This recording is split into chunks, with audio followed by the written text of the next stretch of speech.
ಮಾನ್ಯ ಅಧ್ಯಕ್ಷರೇ, ಬೆಳಗ್ಗೆ ಮಾನ್ಯ ಅಧ್ಯಕ್ಷರೇ, ಹಿರಿಯರೇನು ವಿಷಯ ಏನು? ಬಹಳ ಗಂಭೀರವಾದಂಥ ವಿಷಯವನ್ನು ಪ್ರಸ್ತಾಪ ಮಾಡ್ತಾ ಇದ್ದೀನಿ.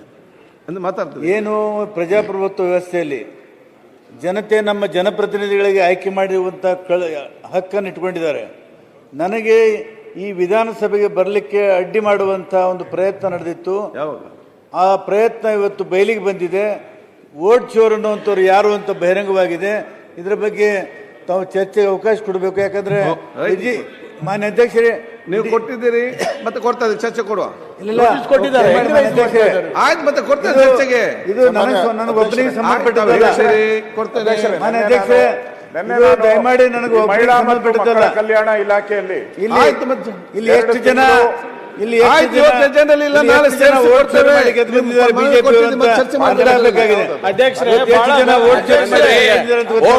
ಮಾಡುವ ಪದ್ಧತಿ ಕಾಂಗ್ರೆಸ್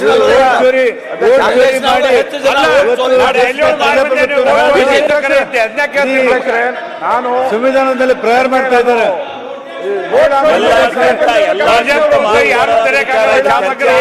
ಇವತ್ತು ಎಲ್ಲನೂ ತಗೊಳ್ಳಿ, ಚರ್ಚೆ ತಗೊಳ್ಳಿ, ಎಲ್ಲನೂ ತಗೊಳ್ಳಿ.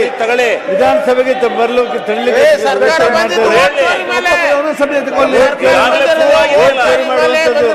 ಸರ್ಕಾರ ವೋಟ್ ಚೋರಿ ಮಾಡುವಂತಹದ್ದು ಮಾಡಿದ್ರು. ಈಗ ಬಿ ಆರ್ ಪಾಟೀಲ್ ಅವರೇ, ತನಿಖೆ ಉತ್ತರ ಕರ್ನಾಟಕ ಬಗ್ಗೆ ಚರ್ಚೆಯನ್ನು ಮಾತ್ರ ವಿಷಯ ಹೇಳಿ. ಆಯ್ತು, ಈಗ ನೀವು ಅದನ್ನು ಇವತ್ತಿನ ಎಜೆಂಡಾದಲ್ಲಿ ಇಲ್ಲ. ನೀವು ಬೆಳಿಗ್ಗೆ ಬರೆದು ಕೊಟ್ಟಿದ್ದೀರಿ. ನಾಳೆ ಚರ್ಚೆ ಮಾಡ್ಲಿಕ್ಕೆ ಅವಕಾಶ ಕೊಡ್ತೇನೆ. ಈಗ ಅದರ ಬಗ್ಗೆ ಏನು ಮಾತಾಡ್ಲಿಕ್ಕೆ ನೀವು ಹೋಗ್ಬೇಡಿ. ಉತ್ತರ ಕರ್ನಾಟಕ ಚರ್ಚೆಗೆ ಅವಕಾಶ ಕೊಡಿ ಅಧ್ಯಕ್ಷ. ಆಯ್ತು ಪ್ರಿಯಾಂಕ್, ಅಧ್ಯಕ್ಷರೇ, ನಂದು ಮಾನ್ಯ ಅಧ್ಯಕ್ಷರೇ, ಆಯ್ತು ಬೇರ್ಪಡೆ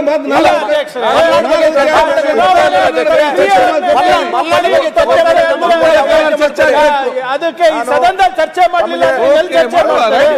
3 ದಿನದ ಮುಂಚೆ ಅಧ್ಯಕ್ಷರೇ, ಮಾನ್ಯ ಸಭಾಧ್ಯಕ್ಷರೇ, ನನಗೆ ವಿಷಯವನ್ನು ಪ್ರಸ್ತಾಪ ಮಾಡಕ್ಕೆ ಅವಕಾಶ ಮಾಡಿಕೊಡ್ಬೇಕು.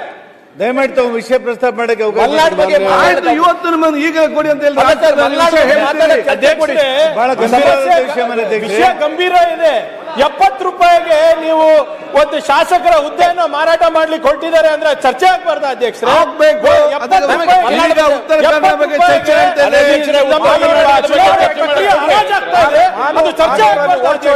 ಉತ್ತರ ಕರ್ನಾಟಕದ ಆಯ್ತು, ಉತ್ತರ ಕನ್ನಡ ಬಗ್ಗೆ ಚರ್ಚೆ ಮಾಡಿ. ಎಲೆಕ್ಷನ್ ಕಮಿಷನ್ ಬಗ್ಗೆ ಇರ್ಬೋದು, ಸಂವಿಧಾನದ ಬಗ್ಗೆ ಇರ್ಬೋದು, ಇಲ್ಲಿ ಚರ್ಚೆ ಆಗಿಲ್ಲ ಅಂದ್ರೆ ಇನ್ನೆಲ್ಲಿ ಚರ್ಚೆ ಆಗ್ಬೇಕು? ಸಿಸ್ಟಮ್ ಇದೆ, ಬರೆದು ಕೊಡ್ಬೇಕು.